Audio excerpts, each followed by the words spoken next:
Now, Kenya goes to the polls on August the 8th amid fears of election violence if the general election results are disputed. This year's elections will have at least 51% of voters below the age of 35. Politicians have employed all tricks in the book to court these numbers. President Uhuru Kenyatta has promised to create 6.5 million jobs, while the opposition is promising to create at least one industrial park in each of the country's 47 counties to create more jobs in the informal sector. Sarah Kimani takes a look at some of the key issues in this year's elections in Kenya.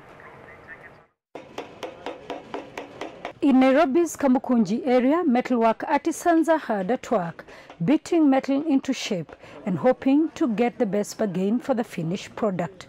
Times back we used to have businesses, but currently we don't have anything. We come here like in the morning, we take the whole day, we make so less sales. I may say in summary it's tough. Away from here, politicians are out on the campaign trail, selling their political agenda, hoping to win the hearts of the electorate. Opinion polls indicate that although there are 8 presidential candidates, the real race is between incumbent President Uhuru Kenyatta and former Prime Minister Raila Odinga. They are facing each other for a second time. The first time was in 2013. This time, the stakes are higher. Whenever you have an incumbent, they have to intensify their efforts to remain. You don't want to be the incumbent that only did 5 years and then left. Kenyatta has been in power for 4 years now. He came to power on a campaign pledge to fight corruption, improve healthcare and educational standards, as well as create more jobs. Opinion on his performance here in Kamukunji is divided, depending on who you ask. The last 4 years have been very good. Kenyatta has built roads, the standard gauge railway is complete, and he has fought terrorism. He has electrified the country, so we will soon be an industrialized nation. We must get food first as a first priority, better housing and health. Then we go to the next level, which is roads and infrastructure. But when the government keeps on talking about big roads and rails and stuff, when our children go home hungry, I don't think that's the right thing, so I'll be voting against that.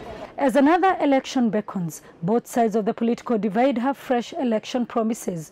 While Kenyatta is asking for another 5 years to complete his development projects, Odinga, the flag bearer for the opposition coalition, the National Super Alliance, NASA, says Kenyatta's time is up, arguing that the incumbent has not kept his campaign pledges. The rallying call has been around the high cost of living and the state of our economy as a country.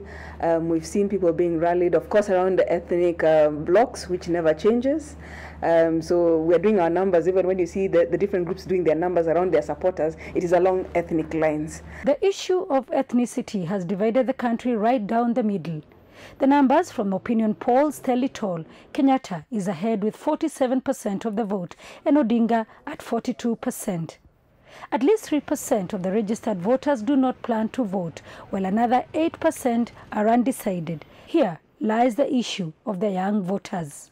At least 51% of the electorate this year are young Kenyans below the age of 35. Kenya, like many African countries, is plagued by unemployment. And so unemployment and the creation of jobs will be one of the main factors that will determine who carries the day come the 8th of August.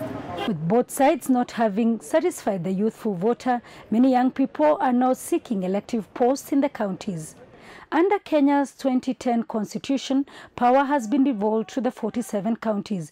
The idea is to share out development funds. Counties get at least 20% of the national revenue. Power will not all be concentrated in Nairobi. So as Kenya goes to the polls, all eyes here in Kamukunji and indeed the rest of the country will not just be on the man who takes the presidency, but also county positions to deliver on their campaign pledges in a bid to better the lives of the voters. Sarah Kimani, SABC News, Nairobi, Kenya.